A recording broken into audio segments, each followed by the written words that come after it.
So a student asked me to talk about how to deal with social rejection. Now, I don't know if you realize this, but that question is the same question as how do you deal with the pain of being human? It's the same. Dealing with rejection, with the possibility of rejection, with the reality of rejection. This is fundamental to human relationships. And human relationships are fundamental to our human experience. So this is a pretty big question that philosophers have been addressing forever. Now, I don't know if I have any good insight, but I will give you my take on it since someone asked.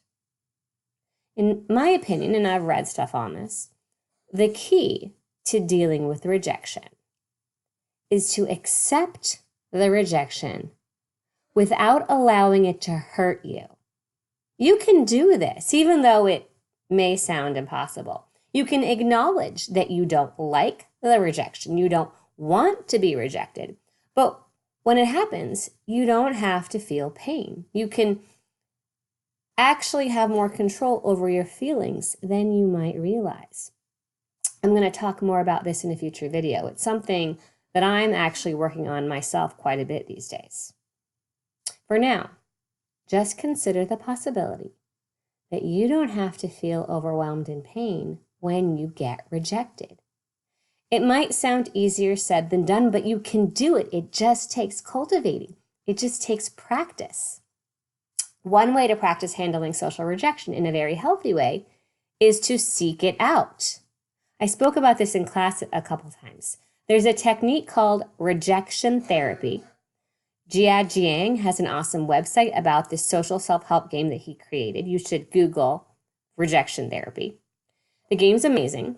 Being rejected by another person is what you were trying to achieve. The concept is you ask some stranger for a favor that you think will get rejected.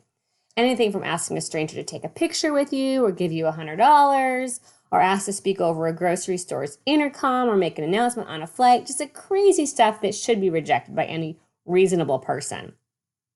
Some people take the 30-day challenge where you must be rejected by another person at least once every single day for 30 days. I haven't done this myself, but I think it's awesome and I recommend it if you're someone who thinks that the fear of rejection inhibits you in your day-to-day life. I also recommend that you check out the website, Google rejection therapy. His stories are fantastic, and he actually posts videos of him getting rejected, and it's really awesome. And here's one thing that he says that I just loved. He said, "By getting rejected, I learned not to give a damn about people's opinions and judgments and became relentless towards going towards my goals. I learned that I can't control and don't want to manipulate others' feelings and attitude toward me. And the only thing that mattered was what I can control, my own actions, emotions, and reactions.